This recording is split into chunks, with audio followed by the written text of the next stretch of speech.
وقالت اليهود عزير ابن الله وقالت النصارى المسيح ابن الله ذلك قولهم بأفواههم يضاهئون قول الذين كفروا من قبل قاتلهم الله أنى يؤفكون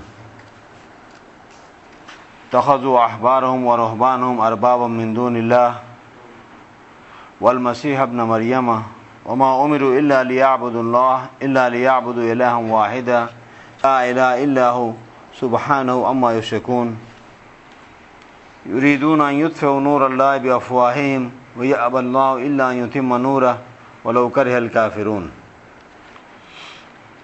اور یہود نے کہا کہ عزیر اللہ کے بیٹے ہیں، اور نصارہ نے کہا کہ مسیح اللہ کے بیٹے ہیں.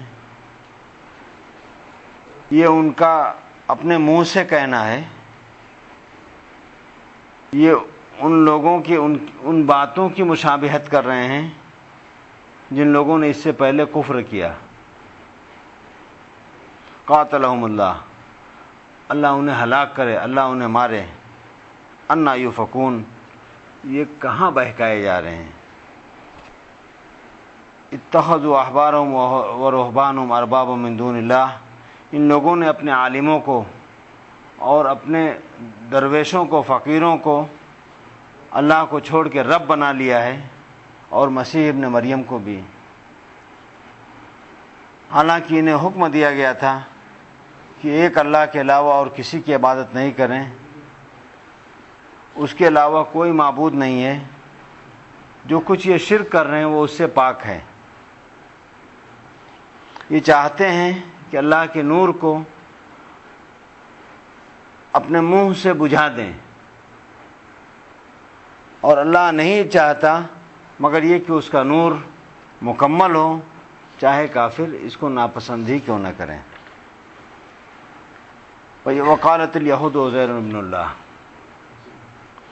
اس آیت میں اللہ تعالیٰ اہل کتاب یعنی یہود اور نصارہ ان دونوں کے مشرکانہ عقائد کو بیان فرما رہے ہیں.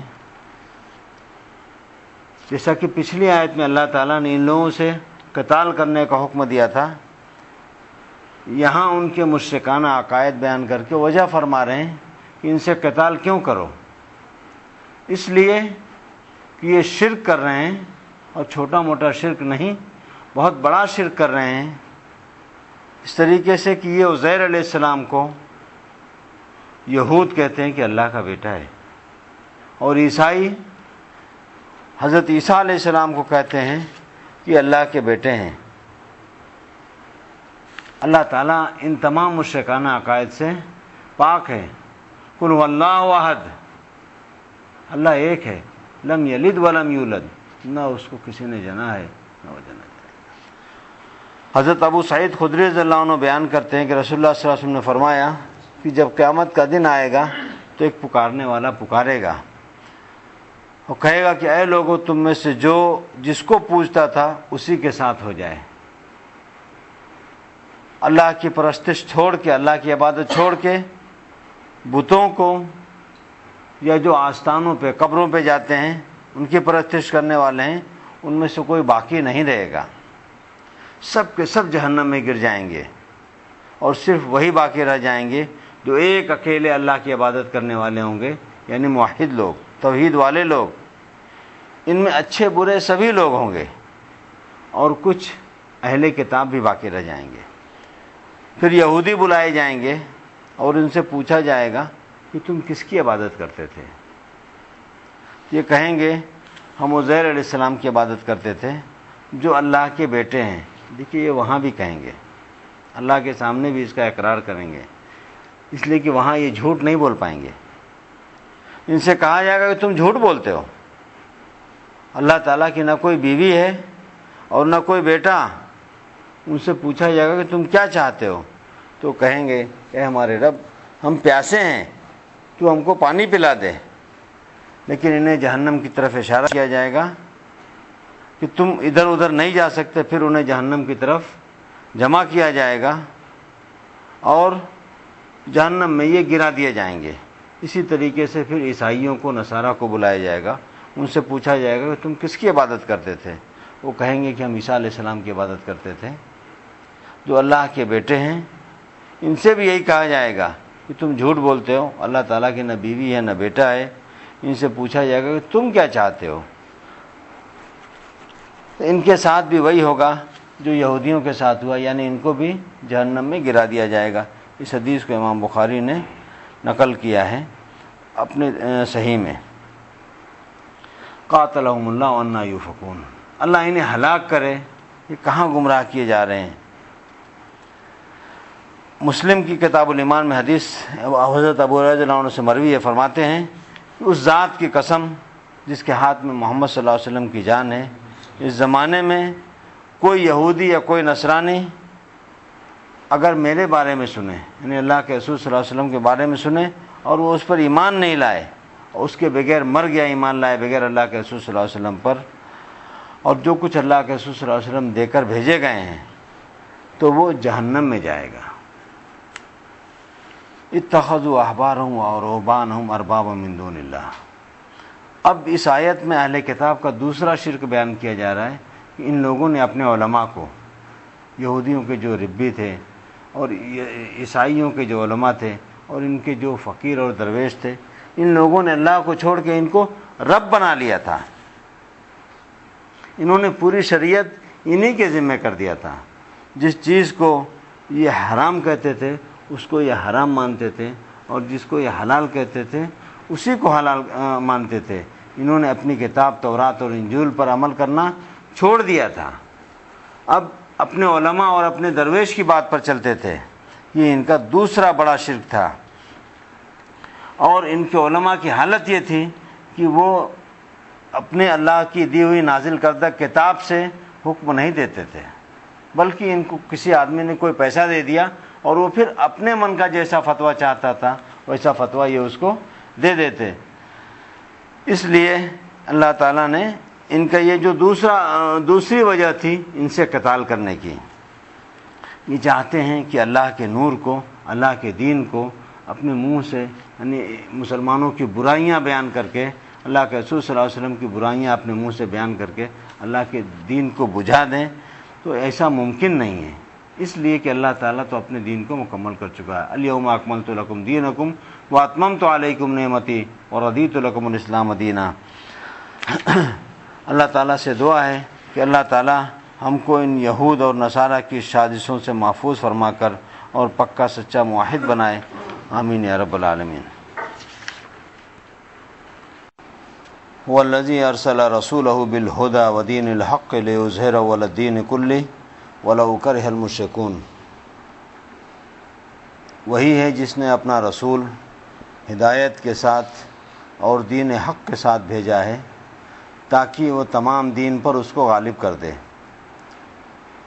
خواہ مشرکین اس کو ناپسند ہی کیوں نہ کریں، اس کو برا ہی کیوں نہ جانیں۔ پچھلی آیت میں تھا کہ یریدون ان یطفئوا نور اللہ بافواہہم۔ یہ اہل کتاب یہود و نصارہ اور مشرکین یہ سب کے سب چاہتے ہیں کہ اسلام اس کے چراغ کو بجھا دیں،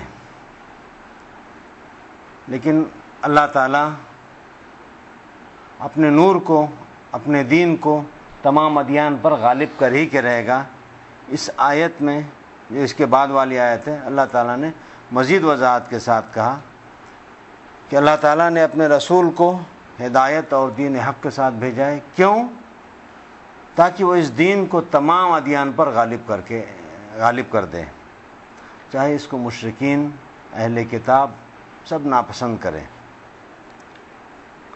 حضرت ثوبان رضی اللہ عنہ بیان کرتے ہیں کہ رسول اللہ صلی اللہ علیہ وسلم نے فرمایا، میرے لیے زمین لپیٹ دی گئی ہے، یہاں تک کہ میں نے اس کے مشارق اور مغارب، ایسٹ اور ویسٹ دیکھ لیے، اور عنقریب میری امت کا اقتدار اس زمین تک پہنچے گا جو میرے لیے لپیٹ دی گئی، یعنی زمین پر اللہ والوں ہی کا غلبہ ہوگا اور اللہ کا دین ہر جگہ پہنچ کے رہے گا۔ اس حدیث کو امام مسلم نے اپنی صحیح میں کتاب الفتن میں روایت کیا ہے۔ حضرت عمران ابن حسین رضی اللہ عنہ بیان کرتے ہیں کہ رسول اللہ صلی اللہ علیہ وسلم نے فرمایا، میری امت کا ایک گروہ برابر حق پر لڑتا رہے گا اور دشمنوں پر غلبہ پائے گا، حتیٰ کہ ان میں سے آخری گروہ مسیح دجال سے لڑے گا۔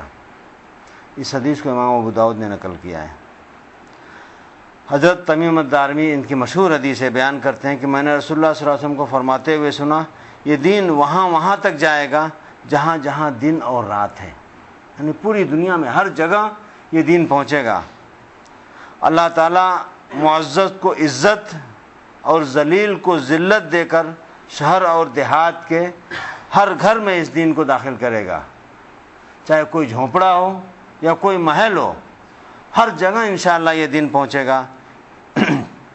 عزت سے مراد وہ عزت ہے جس کے ساتھ اللہ تعالیٰ اسلام کو معزز کر دے گا، اور ذلت سے مراد وہ ذلت ہے جس کے ساتھ اللہ تعالیٰ کفر کو ذلیل کرے گا۔ سیدنا تمیم دارمی رضی اللہ عنہ اس حدیث کو بیان کرنے کے بعد خود فرمایا کرتے تھے کہ میں نے اس بات کا خود اپنے اہل خانہ میں مشاہدہ کیا لیا کہ ان میں سے جو مسلمان ہوا اللہ تعالیٰ نے اسے خیر و بھلائی اور عزت و شرف سے نوازا، اور جو حالت کفر پر رہا اللہ تعالیٰ نے اسے ذلت و رسوائی سے دوچار کر کے جزیہ ادا کرنے پر مجبور کیا۔ حضرت ابو ہریرہ رضی اللہ عنہ بیان کرتے ہیں کہ رسول اللہ صلی اللہ علیہ وسلم نے فرمایا، کسریٰ ہلاک ہوا، ہلک کسریٰ ولا کسریٰ بعدہ، اور اس کے بعد کوئی دوسرا کسریٰ نہیں ہوگا، اور قیصر ضرور مرے گا، یہ جو روم کے بادشاہ کو قیصر کہتے ہیں، اس کے بعد پھر کوئی دوسرا قیصر نہیں ہوگا۔ روم اور ایران دونوں مسلمانوں کے قبضے میں آئیں گے، اور وہاں کے خزانے تم اللہ کے راستے میں تقسیم کرو گے۔ ان تمام احادیث اور اس آیت کا مطلب یہی ہے کہ دین دنیا میں انشاءاللہ ہر جگہ پہنچ کر رہے گا، اور ماشاءاللہ دین ہر جگہ پہنچ چکا ہے، اور اللہ تعالیٰ اس کو تمام ادیان پر غالب کر کے رہیں گے، اور قیامت کے دن اسی دین کا یہ آخر وقت تک اسی دین کا غلبہ رہے گا۔ اللہ تعالیٰ سے دعا ہے کہ اللہ تعالیٰ ہم کو اس دین پر مکمل طور سے عمل کرنے کی توفیق عطا فرمائے، آمین یا رب العالمین۔ والرهبان لا يأكلون أموال الناس بالباطل ويصدون عن سبيل الله والذين يكنزون الذهب والفضة ولا ينفقونها في سبيل الله فبشرهم بعذاب أليم يوم يحمى عليها في نار جهنم فتكوى بها جباههم وجنوبهم وظهورهم هذا ما كنزتم لأنفسكم فذوقوا ما كنتم تكنزون۔ اے ایمان والو، بے شک بہت سے علماء اور درویش اور فقیر یہ یقیناً لوگوں کا مال کھاتے ہیں غلط طریقے سے، اور اللہ کے راستے سے روکتے ہیں۔ اور جو لوگ سونا اور چاندی کو خزانے کی شکل میں جمع کرتے ہیں، سینت سینت کر رکھتے ہیں، اور اس کو اللہ کی راہ میں خرچ نہیں کرتے، تو آپ ان کو دردناک عذاب کی خوشخبری دے دیجئے۔ جس دن اسے جہنم میں تپایا جائے گا، گرم کیا جائے گا، اور پھر اس کے ذریعے ان کی پیشانی کو اور ان کے پہلوؤں کو اور ان کی پیٹھوں کو، پشتوں کو داغا جائے گا۔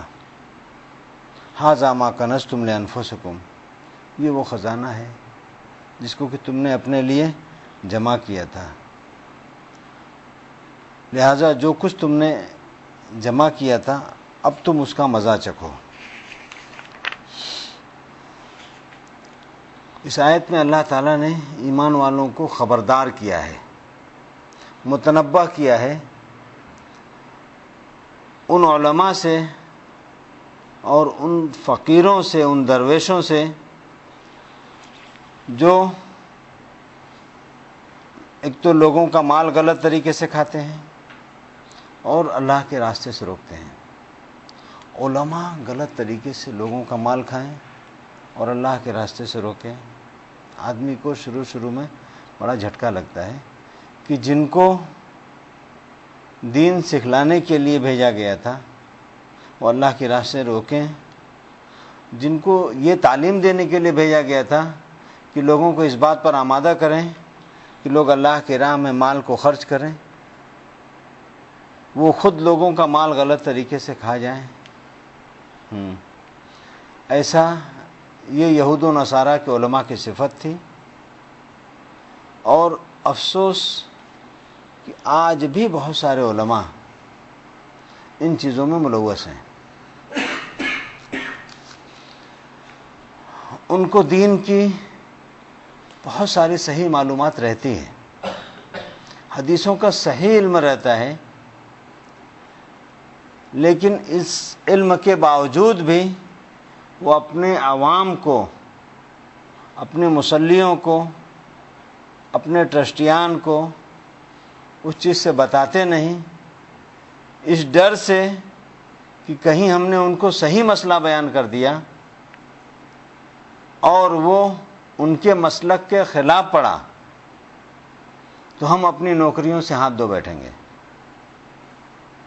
کس کو نہیں معلوم ہے کہ بخاری قرآن کے بعد اللہ کے رسول صلی اللہ علیہ وسلم کی صحیح احادیث کا مجموعہ ہے، اس میں کی تمام حدیثیں صحیح ہیں۔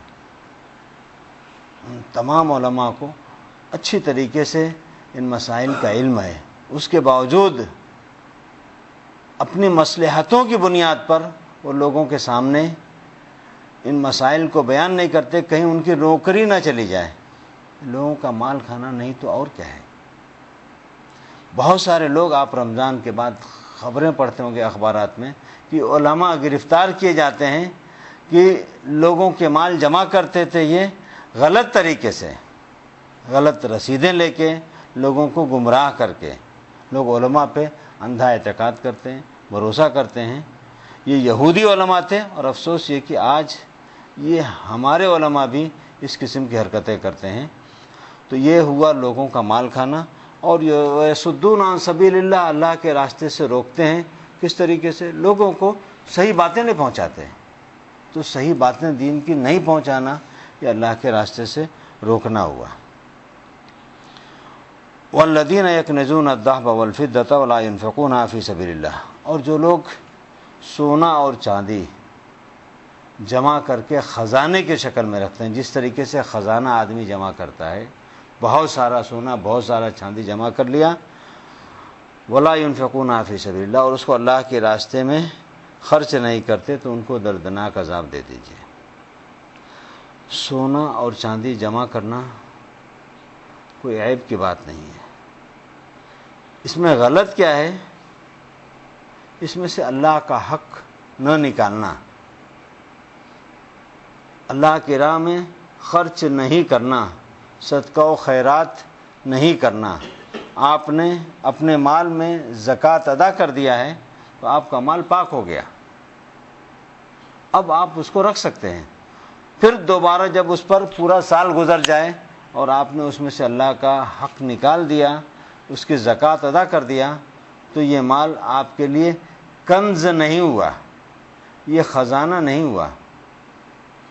شرط کیا ہے کہ آپ اس میں سے اللہ کا حق نکالتے رہیں، زکوٰۃ نکالیں، اس کے بعد اگر صدقہ و خیرات بھی نکالیں تو یہ بہت اچھی بات ہے۔ اس کے بعد پھر آپ اس جو اللہ تعالیٰ نے کہا ہے کہ ان کو خوشخبری دے دیجئے دردناک عذاب کی، اس سے بچ جائیں گے۔ حضرت عبداللہ بن عمر رضی اللہ عنہ کی حدیث ہے، فرماتے ہیں کہ یہ آیت اس وقت نازل ہوئی جب ابھی زکوٰۃ فرض نہیں ہوئی تھی، اس کا حکم نازل نہیں ہوا تھا۔ پھر جب فرضیت زکوٰۃ کے فرض ہونے کا حکم آ گیا تو اللہ تعالیٰ نے اموال کی زکوٰۃ کی ادائیگی کی وجہ سے ان تمام مال کو پاک کر دیا۔ امام بخاری نے اس حدیث کو کتاب الزکوٰۃ میں نقل کیا ہے۔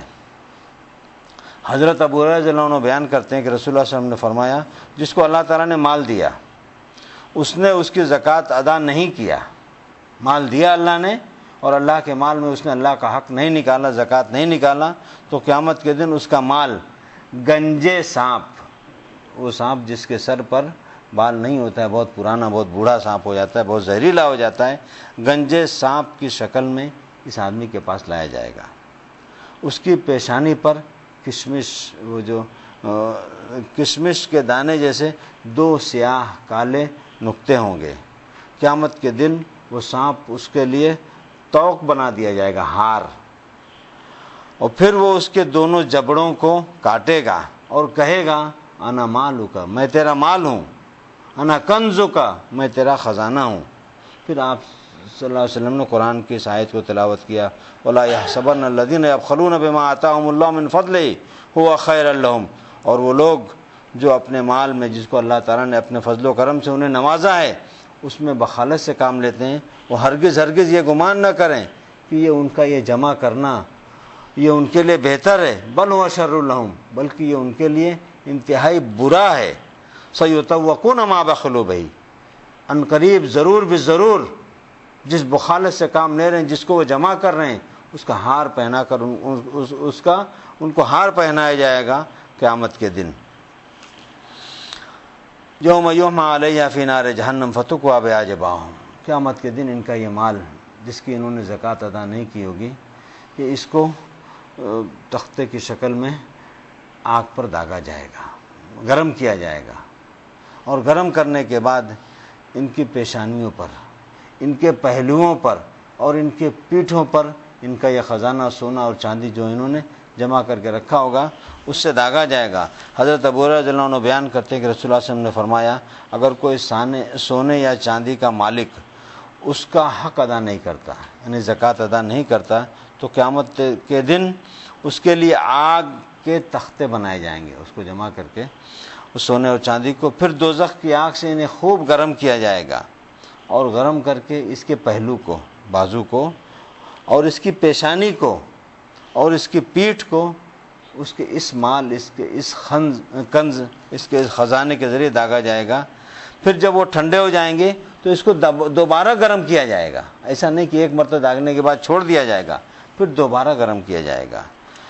اور اس دن، قیامت کے دن، ایک دن 50,000 سال کے برابر ہوگا، مستقل وہ یہ عذاب چکھتا رہے گا۔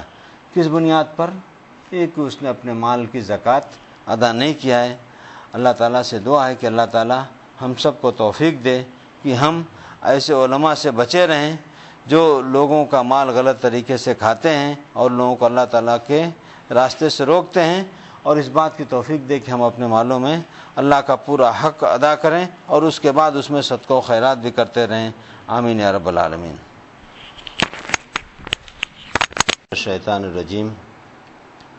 ان عدۃ الشہور عند اللہ 12 شہرا فی کتاب اللہ یوم خلق السماوات والارض منها 4 حرم ذلك الدین القیم فلا تظلموا فیہن انفسکم وقاتلوا المشرکین کافۃ کما یقاتلونکم کافۃ واعلموا ان اللہ مع المتقین۔ انما النسیء زیادۃ فی الکفر یضل به الذین کفروا يحلونه عاما ويحرمونه عاما يواتوا عدة ما حرم الله ويحلوا ما حرم الله زين لهم سوء أعمالهم والله لا يهدي القوم الكافرين۔ بے شک مہینوں کی گنتی عند اللہ، اللہ کے نزدیک 12 شہرا فی کتاب اللہ، اللہ کی کتاب میں 12 ہے۔ اس دن جس دن اللہ تعالیٰ نے آسمان و زمین کو پیدا کیا، اس میں سے 4 حرمت والے ہیں۔ ذالک الدین القیم، یہی سیدھا دین ہے، لہذا اس میں تم اپنے نفسوں پر ظلم مت کرو اور مشرکین سے ہر حال میں قتال کرو، جس طریقے سے کہ وہ تم سے ہر حال میں قتال کرتے ہیں، جنگ کرتے ہیں، اور جان لو کہ بے شک اللہ تعالیٰ متقیوں کے ساتھ ہے۔ بے شک مہینوں کو پیچھے کرنا کفر میں زیادتی ہے، جس کے ساتھ وہ لوگ گمراہ کیے جاتے ہیں جنہوں نے کفر کیا ہے۔ 1 سال وہ اس کو حلال کرتے ہیں اور 1 سال وہ اس کو حرام کرتے ہیں، تاکہ اللہ تعالیٰ نے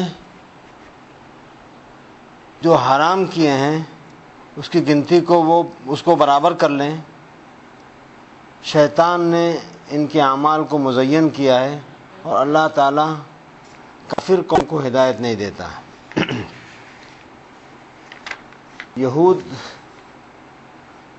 ان کا تذکرہ پچھلی آیتوں میں ہو رہا تھا، کس طریقے سے یہ اور ان کے علماء لوگوں کے مال کو کھاتے ہیں اور اللہ کے راستے سے لوگوں کو روکتے ہیں. اب یہاں مشرکین مکہ کا تذکرہ اللہ تعالیٰ فرما رہے ہیں کہ یہ بہت ساری عادتوں کے ساتھ ساتھ ان میں ایک بری عادت یہ بھی تھی، اللہ تعالیٰ نے جو 4 حرمت والے مہینے بنائے ہیں، ذی-القعدہ، ذی-الحجہ، محرم، جو کہ ایک ساتھ آتے ہیں، اس کے بعد پھر رجب کا مہینہ، یہ ان مشرکین کے نزدیک بھی حرمت والے تھے. ان میں جنگ و جدال، ایک دوسرے کو مارنا، اس قسم کی تمام چیزیں ان کے ہاں بھی منع تھی، وہ بھی اس کا احترام کرتے تھے. لیکن اس میں وہ ہیر پھیر کر لیا کرتے تھے. اگر کسی سے بدلہ لینا ہے تو کسی مہینے کو آگے پیچھے کر لیتے تھے. حرم کو یا محرم کو اس میں کہہ دیتے تھے، اعلان کر دیتے تھے کہ بھائی یہ جو ہے نا اس سال یہ حرمت والا مہینہ نہیں رہے گا بلکہ سفر والا رہے گا. اور یہ آپس میں کہہ کے اور سامنے والے قبیلے پر جا کے یہ حملہ کر دیتے تھے.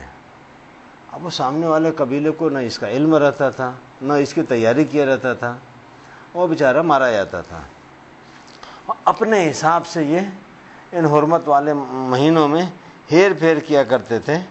تو اللہ تعالیٰ نے اس کو سختی سے منع کر دیا ہے کہ یہ مہینوں کی گنتی کل 12 ہے اور اس میں سے یہ جو 4 ہیں یہ حرمت والے ہیں. اور اس میں جو ہے نا اب پھر کسی قسم کی کوئی تبدیلی اور یہ نہیں ہوگی. اس میں ان مہینوں میں کوئی آدمی کسی سے ظلم و زیادتی نہیں کرے گا. اور مشرکین یہ اگر تمہارے اوپر ان مہینوں میں بھی تم سے جدال کریں، قتال کریں تو تم ان سے لڑ سکتے ہو، لیکن شرط یہ ہے کہ وہ تم سے پہل کرے. جیسا کہ اللہ تعالیٰ نے سورہ بقرہ میں کہا ہے کہ وَلَا تُقَاتِلُوهُمْ عِنْدَ الْمَسْجِدِ الْحَرَامِ حَتَّى يُقَاتِلُوكُمْ فِيهِ، تم مسجد حرام کے پاس ان سے قتال مت کرو. ہاں اگر وہ آگے بڑھ کر تم سے جنگ کرتے ہیں، تم سے پہل کرتے ہیں جنگ کرنے کی، تب تم ان سے دفاعی جنگ جو ہے نا لڑ سکتے ہو. حضرت ابو بکر رضی اللہ عنہ بیان کرتے ہیں کہ اللہ کے رسول صلی اللہ علیہ وسلم نے حجۃ الوداع کے موقع پر فرمایا تھا کہ زمانہ گردش کرتا ہوا اپنی اسی حالت پر آ گیا ہے جس پر وہ اس دن تھا جس دن اللہ تعالیٰ نے آسمان و زمین کو پیدا کیا. مہینہ سال 12 مہینوں کا ہوتا ہے، ان میں سے 4 حرمت والے مہینے ہوتے ہیں، لگاتار 3 ذی-القعدہ، ذی-الحجہ اور محرم. ذی-القعدہ شروع ہو چکا ہے اور اس کے بعد چوتھا رجب جو جمادی الاخر اور شعبان کے بیچ میں ہوتا ہے. پھر آپ صلی اللہ علیہ وسلم نے پوچھا تھا کہ یہ کون سا مہینہ ہے؟ تو صحابہ نے عرض کیا تھا کہ اللہ اور اس کے رسول خوب جانتے ہیں، اس پر آپ تھوڑی دیر خاموش رہیں. تو صحابہ کو یہ خیال ہوا کہ شاید اللہ کے رسول صلی اللہ علیہ وسلم اس کا کوئی دوسرا نام رکھیں گے. پھر آپ نے فرمایا کیا یہ ذی الحجہ کا مہینہ نہیں ہے؟ پھر آپ صلی اللہ علیہ وسلم نے عرض کیا کہ یہ کون سا شہر ہے؟ تو ان لوگوں نے کہا تھا، صحابہ کا ایک طریقہ تھا کہ اللہ کے رسول صلی اللہ علیہ وسلم کوئی چیز پوچھتے تھے تو یہ آداب کا طریقہ ہے کہ کوئی بڑا آدمی سوال کرے تو یہ کہتے بھائی اللہ اور اس کے رسول بہتر جانتے ہیں. صحابہ ہمیشہ جو ہے نا اسی قسم کا جواب دیتے تھے. پھر آپ تھوڑی دیر خاموش رہے تو صحابہ کہتے ہیں کہ بھائی ہم نے خیال کیا کہ شاید آپ اس شہر کا کوئی دوسرا نام رکھیں گے. تو آپ نے فرمایا کیا یہ بلدہ نہیں ہے یعنی مکہ؟ تو صحابہ نے کہا کہ ہاں.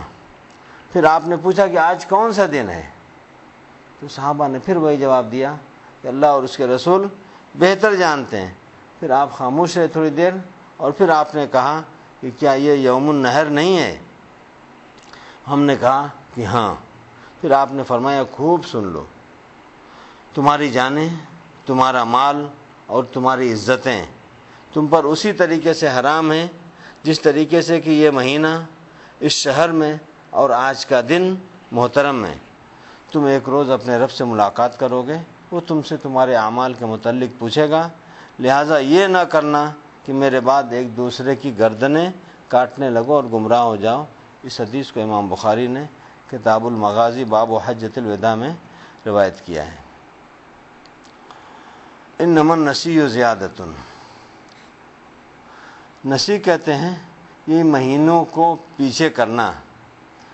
پیچھے جو مشرکین کی عادت گزری ہے کہ وہ اپنے مقصد کے لیے ان مہینوں میں آگے پیچھے کرتے تھے، اس آیت میں اللہ تعالیٰ نے ان کو ان چیزوں سے روکا ہے اور اس کی تفصیل بیان کی ہے کہ کسی سال، جس سال ان کو بدلہ لینا رہتا تھا، کسی سے لڑائی لینا رہتا تھا، یا ان کا اور کوئی مقصد رہتا تھا تو یہ حرمت والے مہینوں کو اپنے حساب سے آگے پیچھے کر لیتے تھے، پھر دوسرے سال اس کو برابر کر لیتے تھے۔ تو اللہ تعالیٰ کہہ رہے ہیں کہ یہ شیطان ان کے اعمال کو خوشنما بنا کر پیش کر دیتا ہے کہ بھائی ٹھیک ہے ہم ایسا کر رہے ہیں، یہ ہمارے لیے ایسا کرنا جائز ہے۔ بسا اوقات ہمارے ساتھ بھی ایسا ہوتا ہے کہ ہم اپنے دل میں جو ہے نا، شیطان ہمارے دلوں میں ایسی باتیں ڈال دیتا ہے کہ ہم غلط کام کو بھی ہم صحیح سمجھنے لگتے ہیں۔ اس کو کہتے ہیں کہ شیطان ہمارے کام کو خوشنما بناتا ہے، سجا کے پیش کر دیتا ہے کہ ہم یہ کر رہے ہیں، چلو چل جائے گا، جائز ہو جائے گا، لیکن ایسا نہیں رہتا ہے۔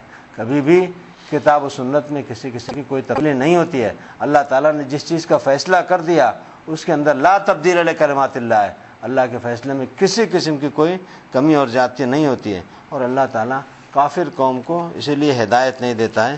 اللہ تعالیٰ سے دعا ہے کہ اللہ تعالیٰ ہم سب کو سیدھے راستے پر چلنے کی توفیق عطا فرمائے۔ آج یا ایھا الذین آمنوا ما لکم اذا قیل لکم انفروا فی سبیل اللہ اثاقلتم الی الارض ورضیتم بالحیاۃ الدنیا من الآخرہ فما متاع الحیاۃ الدنیا فی الآخرۃ الا قلیل الا تنفروا يعذبكم عذابا علیما ويستبدل قوما غیرکم ولا تضروه شیئا واللہ علی کل شیء قدیر۔ اے ایمان والو، تمہیں کیا ہو گیا ہے کہ جب تم سے کہا جاتا ہے کہ تم اللہ کے راستے میں نکل پڑو تو تم زمین کی طرف نہایت بوجھل ہو جاتے ہو۔ اور رضیتم بالحیات الدنیا من الآخرہ، کہ آخرت کے مقابلے میں تم دنیا کی زندگی سے راضی ہو گئے ہو۔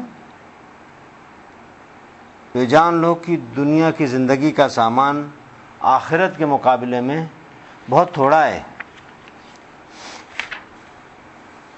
اگر تم نہیں نکلو گے تو اللہ تعالیٰ تمہیں دردناک عذاب دے گا اور بدل کر تمہارے علاوہ اور لوگوں کو لے کر آئے گا، اور تم اس کو کچھ بھی نقصان نہیں پہنچا سکو گے، اور اللہ تعالیٰ ہر چیز پر قادر ہے۔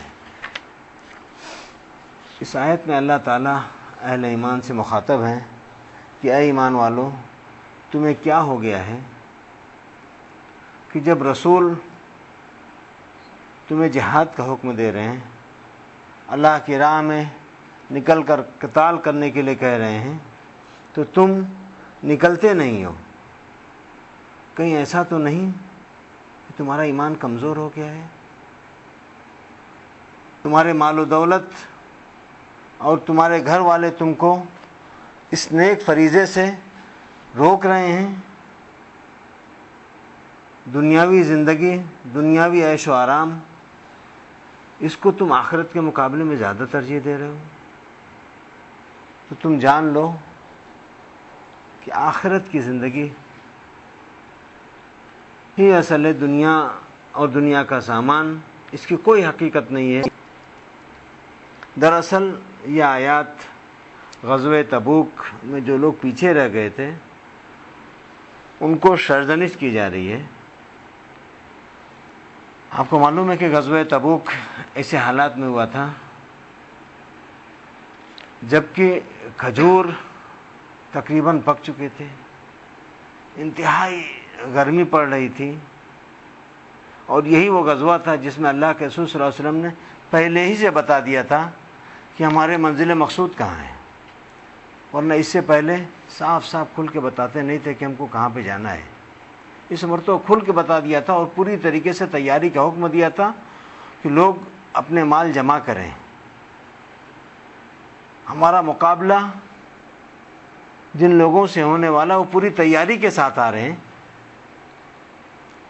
لہذا سیدنا کعب بن مالک رضی اللہ عنہ، جو کہ خود اس غزوے میں پیچھے رہ گئے تھے، انہی سے روایت ہے، وہ بیان کرتے ہیں کہ آپ جب بھی کسی جنگی مہم پر آپ صلی اللہ علیہ وسلم نکلتے تھے تو اپنے ہدف کے بارے میں، اپنے ایم کے بارے میں مبہم الفاظ فرماتے تھے، کھل کے نہیں بیان کرتے تھے کہ ہم کو کہاں جانا ہے۔ اس مرتبہ آپ صلی اللہ علیہ وسلم نے ایسا نہیں کیا۔ اس کی وجہ واضح تھی کہ گرمی بڑی شدید تھی، سفر بہت لمبا تھا، راستہ بیابانوں، صحراؤں اور جنگلوں پر مشتمل تھا، اور دشمن کی فوجی تعداد اور استعداد بہت زیادہ تھی۔ لہذا آپ نے دشمن کے بارے میں واضح طور سے تفصیل بیان کر دی تاکہ مجاہدین اس کے مطابق اپنی تیاری بخوبی کر لیں۔ اس حدیث کو امام بخاری نے اپنی صحیح میں کتاب المغازی میں نقل کیا ہے۔ اس باب کے تعلق سے بہت ساری حدیثیں ہیں۔ حضرت معاذ ابن جبل رضی اللہ عنہ بیان کرتے ہیں کہ ایک روز رسول اللہ صلی اللہ علیہ وسلم نے ہم سے فرمایا کہ انشاءاللہ کل تم لوگ تبوک کے چشمے پر پہنچ جاؤ گے۔ تبوک میں ایک چشمہ ہے، آپ صلی اللہ علیہ وسلم نے خبر دیا کہ کل تم لوگ تبوک کے چشمے پر پہنچ جاؤ گے، جب تک دن نہ چڑھ جائے تم وہاں نہیں پہنچو گے۔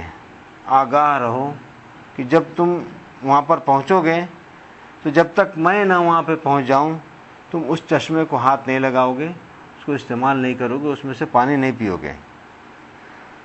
پھر جب ہم اس چشمے کے قریب پہنچے تو دو آدمی پہلے سے اس چشمے کے پاس پہنچے ہوئے تھے۔ چشمے کا پانی کا حال یہ تھا کہ جوتے کے تسمے کے برابر پانی کی دھار بہہ رہی تھی، یعنی بہت تھوڑا سا پانی اس میں سے نکل رہا تھا۔ چشمے کا پانی اتنا نہیں تھا کہ پوری فوج اس سے پیتی چاہے جائے کہ وہ اپنے جانوروں کو اس کو پلاتے، اور گرمی کا بہت برا حال تھا۔ تو آپ نے ان دونوں آدمیوں سے پوچھا تم لوگوں نے اس کے پانی کو ہاتھ لگایا ہے؟ تو انہوں نے کہا کہ جی ہاں، ہم لوگ اس کا ہاتھ لگا چکے ہیں، اس کو ہاتھ لگا چکے ہیں، اس چشمے کو استعمال کر چکے ہیں۔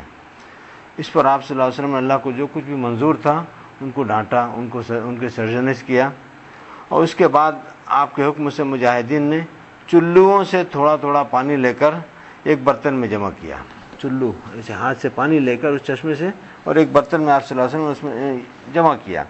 آپ نے اپنے دونوں ہاتھ اور چہرہ اس پانی سے دھوئے اور پھر وہی پانی اس چشمے میں ڈال دیا۔ اس کے بعد وہ چشمہ جوش مار کر بہنے لگا، بہت زیادہ اس میں سے پانی آنے لگا۔ پھر لوگوں نے اس پانی کو پیا، اپنے جانوروں کو پلایا، اور جتنے لوگ تھے سب لوگ اس سے سیراب ہو گئے۔ یہ آپ صلی اللہ علیہ وسلم کا معجزہ تھا، اور مسلم نے اس کو نبی صلی اللہ علیہ وسلم کے معجزات کے باب میں اس حدیث کو نقل کیا ہے۔ اسی غزوے کے تعلق سے ایک دوسری حدیث جو آپ صلی اللہ علیہ وسلم کے معجزے کے تعلق سے ہے کہ حضرت ابو حمید رضی اللہ عنہ بیان کرتے ہیں کہ جب ہم لوگ تبوک پہنچے تو ایک دن رسول اللہ صلی اللہ علیہ وسلم نے فرمایا کہ آج کی رات بہت سخت آندھی چلے گی، بہت تیز ہوا چلے گی، لہذا تم میں سے کوئی شخص جو ہے کھڑا نہیں ہو، سب لوگ بیٹھے رہیں، ورنہ ہوا تیز چلے گی تو لوگ اڑ جائیں گے، اور جس کے پاس اونٹ ہو، جانور ہو، وہ اس کو کھونٹی میں باندھ لے۔ ہم نے اپنے اونٹوں کو باندھ لیا، بہت تیز آندھی آئی اور ایک شخص جو ہے وہ کھڑا ہو گیا۔ وہ کھڑا ہو گیا تو اس کو ہوا نے اٹھا کے ایک جب تئی نام کا ایک پہاڑ تھا، اٹھا کے وہاں پہ اس کو پھینک دیا، اتنی تیز آندھی آئی تھی۔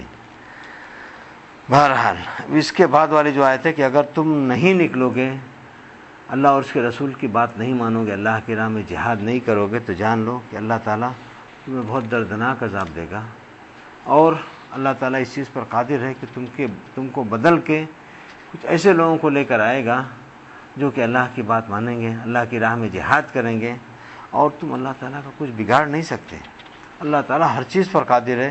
وَإِن تَتَوَلَّوْا يَسْتَبْدِلْ قَوْمًا غَيْرَكُمْ ثُمَّ لَا يَكُونُوا أَمْثَالَكُمْ، سورہ محمد کی آیت ہے کہ اگر تم اعراض کرو گے تو اللہ تعالیٰ تم کو بدل کر دوسرے لوگوں کو لے کر آئے گا اور پھر وہ تمہارے جیسے نہیں رہیں گے۔ حضرت ابو رضی اللہ عنہ بیان کرتے ہیں کہ رسول اللہ صلی اللہ علیہ وسلم نے فرمایا کہ جو شخص اس حالت میں مرا کہ اس نے نہ جہاد کیا اور نہ جہاد کا ارادہ کیا تو وہ نفاق کی حالت میں مرا۔ اللہ تعالیٰ سے دعا ہے کہ اللہ تعالیٰ ہم کو اپنی راہ میں شہید ہونے کی توفیق عطا فرمائے، آمین یا رب العالمین۔ الا تنصروه فقد نصره الله اذ اخرجه الذين كفروا ثاني اثنين اذ هما في الغار اذ يقول لصاحبه لا تحزن ان الله معنا فانزل الله سكينته عليه وايده بجنود لم تروها وجعل كلمة الذين كفروا السفلى وكلمة الله هي العليا والله عزيز حكيم۔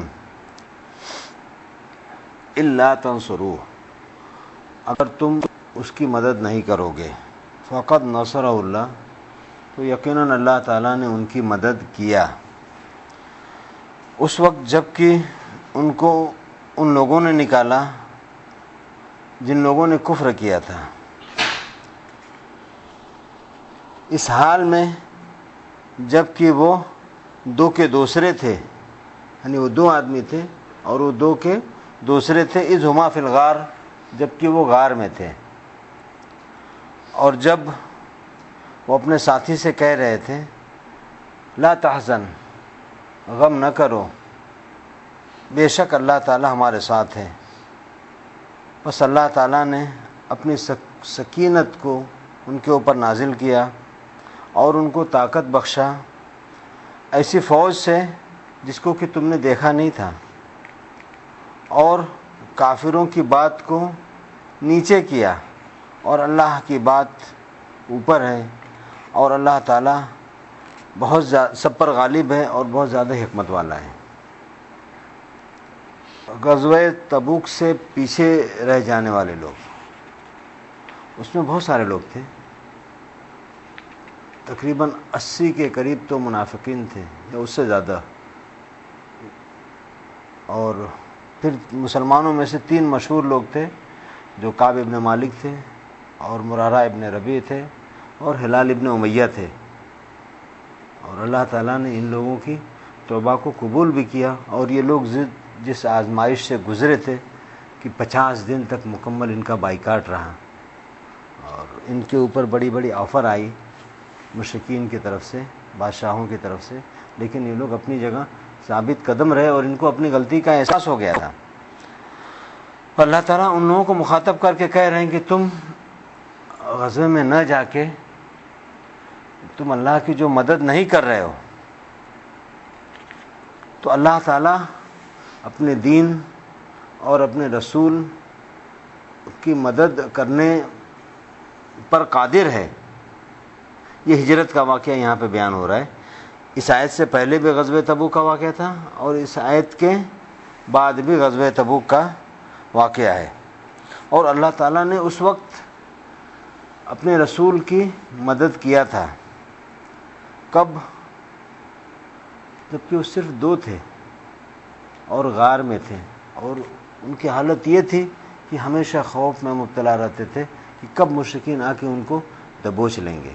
ثانی اثنین اذ ہما فی الغار، اور جب اللہ کے رسول صلی اللہ علیہ وسلم اپنے ساتھی کو تسلی دے رہے تھے کہ تم غم نہ کرو، اس لیے کہ اللہ تعالیٰ ہمارے ساتھ ہیں، اور اس خوف کی حالت میں اللہ تعالیٰ نے ان کے اوپر سکینت کو نازل کیا تھا، ان کے ڈر اور خوف کو دور کیا تھا، اور ان کو مطمئن کیا تھا، ان کے دل کو مطمئن کیا تھا کہ جس کے ساتھ اللہ کی معیت ہوتی ہے، جس کو اس چیز کا اطمینان ہوتا ہے کہ اس کے ساتھ اللہ تعالیٰ ہے، اس کو کسی چیز کا ڈر اور خوف نہیں ہوتا ہے۔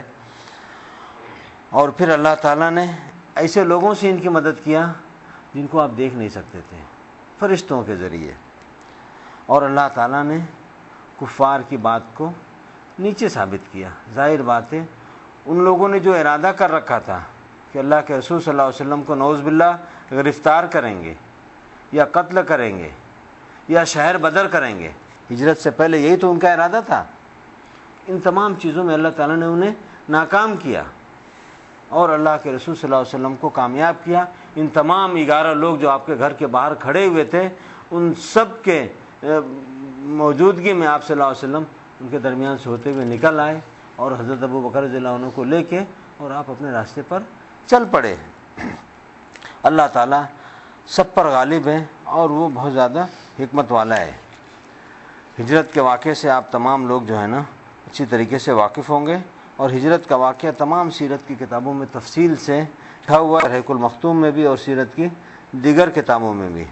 جو آدمی اس میں تفصیل سے جانا چاہ رہے ہیں وہ یہاں سے شروع ہوتا ہے کہ نبی صلی اللہ علیہ وسلم نے مدینہ ہجرت سے پہلے آپ کے ذہن میں یہ تھا کہ آپ یمامہ کی طرف شاید ہجرت کریں گے۔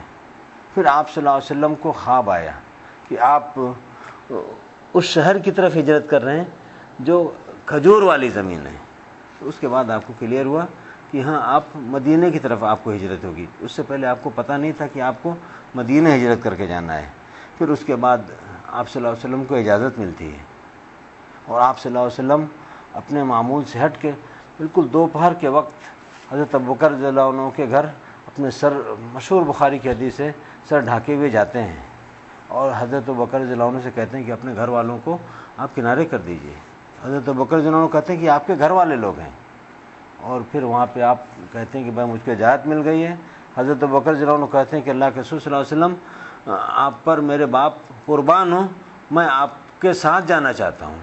تو آپ صلی اللہ علیہ وسلم نے ان کو اجازت دیا کہ ہاں ٹھیک ہے آپ میرے ساتھ چلیے، اور پھر کہا کہ آپ تیاری کر لیجئے۔ تو کہا کہ یہ 2 اونٹ ہیں اور ایک آپ کا اور ایک میرا۔ کہا کہ ٹھیک ہے، لیکن جو تم اپنا اونٹ مجھ کو دے رہے ہو اس کا میں تم کو پیسہ دوں گا۔ اور پھر اس کے بعد جو ہے نا آپ صلی اللہ علیہ وسلم آئے، اور آنے کے بعد اپنے بستر پہ آپ حضرت علی رضی اللہ عنہ کو آپ نے سلا دیا، اور اس رات آپ کے گھر کے باہر تقریباً 11 لوگ وہ موجود تھے، اور آپ صلی اللہ علیہ وسلم وہ آیت پڑھتے ہوئے نکلے اور سب کے سروں پر آپ نے مٹی رکھ دیا، اور ان کی نگاہوں کو ان کی بندش ہو گئی، یہ دیکھ نہیں سکے۔ پھر ایک انون آدمی گزرا ان کے پاس سے، کہا کہ تم کس کا انتظار کر رہے ہو؟ انہوں نے کہا کہ محمد کا صلی اللہ علیہ وسلم۔ تو کہا کہ ارے وہ تو جا چکے۔ پھر ان لوگوں نے آپ کے کمرے میں دیکھا تو دیکھا کہ بستر پہ تو آپ صلی اللہ علیہ وسلم کے سو رہے ہیں، حالانکہ وہ حضرت علی رضی اللہ عنہ تھے۔ پھر جب وہ بیدار ہوئے صبح تک یہ انتظار کرتے رہے کہ نہیں ابھی آپ سو رہے ہیں، تو پھر ان کو یہ جا کے آپس میں مشورہ کرنے لگے کہ کس طریقے سے آپ کو گرفتار کیا جائے اور یہ کیا جائے، اور آپ صلی اللہ علیہ وسلم وہاں سے یمن کے راستے پہ نکلے، اور جو ثور نامی پہاڑ تھا اس کے غار میں آپ گئے۔ آپ صلی اللہ علیہ وسلم کے پہاڑوں پر چلتے ہوئے پیر میں زخم بھی آ گئے تھے، وہاں پہ آپ غار میں گئے۔ آپ نے 2 آدمیوں کو پہلے سے طے کر کے رکھا تھا، اس غار میں آپ جمعہ، سنیچر، اتوار 3 دن رہے، اور حضرت ابوبکر رضی اللہ عنہ کے صاحبزادے رات میں آپ کے ساتھ رہتے تھے اور دن میں مکے میں آ کے قریش کے ساتھ رہتے، تو گویا انہی کے ساتھ قریشیوں کے ساتھ، مکے والوں کے ساتھ آپ نے رات بسر کیا ہے۔ اور حضرت ابوبکر رضی اللہ عنہ کے جو غلام تھے وہ بکریاں اسی غار ثور کے ارد گرد وہیں چراتے تھے تاکہ رات میں ان کو دودھ پلا سکیں، پھر رات میں جا کے ان کو دودھ پلاتے تھے۔ پھر اس کے بعد جو ہے نا آپ نکلے، آپ نے سمندر والا راستہ اختیار کیا، اور پھر سراقہ کا واقعہ آپ کو معلوم ہے۔ ان لوگوں کے ساتھ بیٹھا تھا، اپنی قوم کے لوگوں کے ساتھ، ایک آدمی آیا، کہا کہ جن لوگوں کی بات آپ لوگ کر رہے ہو، جس کی تلاش میں ہو، اس کو تو میں نے سمندر کے راستے کی طرف جاتے ہوئے دیکھا ہے۔ تو سراقہ کو پتہ چل گیا، چونکہ ایک بڑے انعام کا اعلان ہو چکا تھا 100 اونٹوں کا۔ انہوں نے کہا کہ نہیں وہ تو وہ لوگ نہیں، یہ دوسرے لوگ ہیں۔ انہوں نے گویا قوم پہ یہ تاثر دینا چاہا کہ یہ محمد صلی اللہ علیہ وسلم ان کے ساتھی نہیں ہیں۔ اور پھر تھوڑی دیر وہاں رہنے کے بعد یہ خود نکلے، اور نکلنے کے بعد جا کے گھر میں سے اپنے گھوڑے کو انہوں نے لیا اور گھر کے پچھلے دروازے سے یہ نکلے اور تیزی سے چلے، لیکن کچھ دور پہنچے کہ ان کا گھوڑا وہ بیٹھ گیا۔ پھر انہوں نے پھال نکالا، عرب تیر کے ذریعے پھال نکالتے تھے کہ یہ کام میں کروں یا نہیں کروں، تو اس پھال میں یہ نکلا کہ نہیں تم کو آگے نہیں بڑھنا چاہیے۔ پھر اور آگے بڑھے، دیکھا کہ سامنے جو ہے نا اللہ کے رسول صلی اللہ علیہ وسلم جا رہے ہیں، اور آپ صلی اللہ علیہ وسلم کی یہ اتنے قریب پہنچ چکے تھے کہ تلاوت کر رہے تھے، آپ صلی اللہ علیہ وسلم کی تلاوت کی آواز ان کو آ رہی تھی، لیکن ان کا گھوڑا اس میں دھس گیا زمین میں، گھوڑے کے آگے کے دونوں پیر، اور پھر نکالنا چاہے تو نہیں نکل رہا تھا۔ اور پھر انہوں نے پھال نکالا تو اس پھال میں یہی نکلا کہ تم کو آگے نہیں بڑھنا چاہیے. تو وہاں سے انہوں نے اپنا ارادہ بدل دیا کہ نہیں, میں اب ان کو گرفتار نہیں کر سکتا. تو پھر انہوں نے اپنا ارادہ کیا کہ میں جا کے ان سے ملوں گا, اور آواز دیا. جب آواز دیا اور اس وقت گھوڑے کے پاس سے کچھ دھول جیسی چیز نکلی اور آسمان کی طرف وہ گئی, اور جب آواز دیے تو اللہ کے رسول صلی اللہ علیہ وسلم اور حضرت ابوبکر رضی اللہ عنہ رکے, اور یہ گئے ان کے پاس اور جا کے کہا کہ بھائی میرا اس طریقے سے ارادہ تھا, آپ مجھ کو کوئی پیمان لکھ دیجئے. تو جو نبی صلی اللہ علیہ وسلم کے راستہ بتانے والے تھے, انہوں نے چمڑے پہ آپ صلی اللہ علیہ وسلم نے ان سے کہا کہ لکھ دیجئے. تو سراقہ کے لیے, سراقہ بن مالک کے لیے آپ صلی اللہ علیہ وسلم نے ان کو یہ تحریر لکھ کے دیا, اور پھر آپ صلی اللہ علیہ وسلم اس کے بعد آگے بڑھے اور ان سے کہیں سراقہ سے, دیکھو سراقہ تم ایک کام کرنا کہ جاننے کے بعد کسی کو مکے میں بتانا نہیں. اب آگے بڑھے, آگے بہت سارے آپ کے ساتھ راستے میں واقعات پیش آئے. ایک وہ بڑھیا جو ملی اور اس کی آپ صلی اللہ علیہ وسلم نے پوچھا ان لوگوں سے کہ بھائی تمہارے پاس کچھ ہے ہم لوگوں کو کھلانے کے لیے؟ کہ بھائی میرے پاس تو جو بکریاں تھیں وہ میرا شوہر لے کے ان کو چرانے کے لیے گیا ہے. تو آپ صلی اللہ علیہ وسلم نے کہا کہ بھائی یہ بکری تو ہے.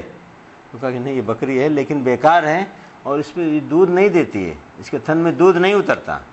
تو آپ صلی اللہ علیہ وسلم نے کہا کہ اس کو لاؤ, اور اس کے تھن کو آپ صلی اللہ علیہ وسلم نے ہاتھ لگایا تو اس کا تھن جو بالکل مریل بکری تھی وہ دودھ سے بھر گیا. اور پھر آپ صلی اللہ علیہ وسلم نے پیالہ منگایا اور اس کو خود اپنے ہاتھوں سے دھوا, پیالہ دودھ سے بھر گیا. آپ نے اس عورت کو دیا, اس عورت نے پیا, حضرت ابوبکر رضی اللہ عنہ نے پیا. آپ صلی اللہ علیہ وسلم پی کے سیراب ہو گئے اور اس میں دودھ بچا رہا.